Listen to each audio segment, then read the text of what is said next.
Қыздар, баршаларыңызға сәлем. Мен бүгін осындай жұмсақ үйдің нанының рецептімен бөліскім келеді.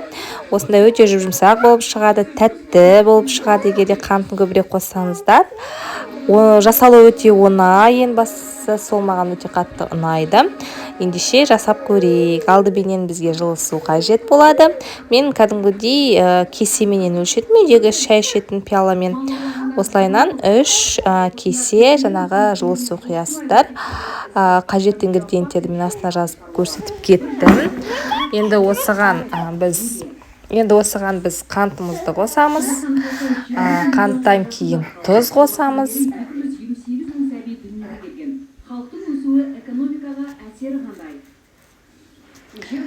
Енді жаңағы ашытқымызды саламыз. Ашытқымыздың маркасы маңызды емес. Мен Юго маркасын қолданам. Өте жақсы жалпы көтеріледі. Кейін сұйық майымызды құямыз. Барлығын осылай ас қасықпен өлшеп салдым.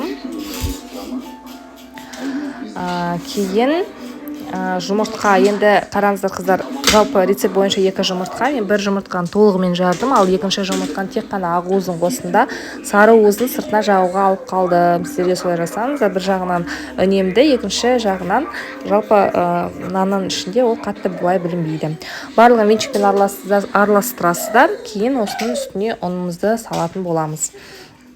Жалпы ұнды мен плюс-минус түрінде көрсеттім.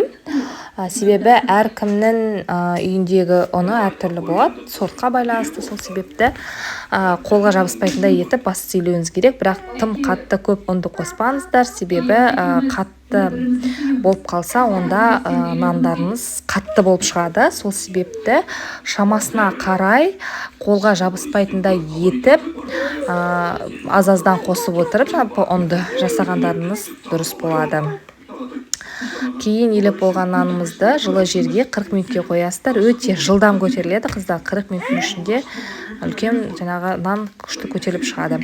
Кейін мен противинді алдым. Мен жалпы өзім арада ғана босанғандықтан жалпы менің көп уақытым болмады.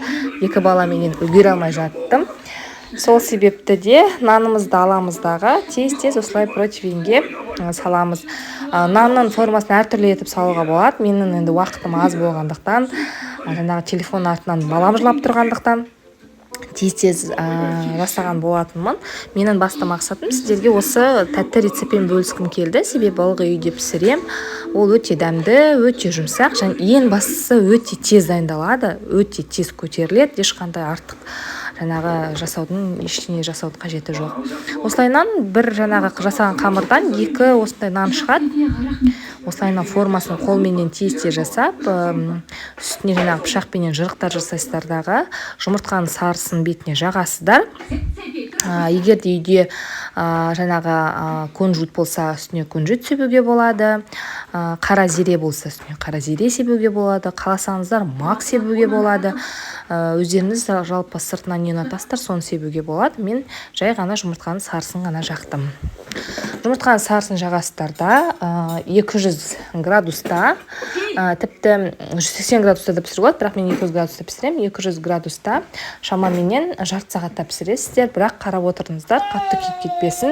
Мен сәл 5 минутке кеш алғандықтан менің нанымның аздап сырты кішкене күйіңкіреп кетті. Бірақ ол дәміне ешқандай жаңағы кедергі болған жоқ. Осындай дәмді керемет нан болып шығады. Жасалу өте оңай, ингредиенттері де өте қолжетімді, ешқандай артық заттың қажеттігі жоқ. Міндетті түрде жасап көріңіздер. Баршаларыңызға рахмет.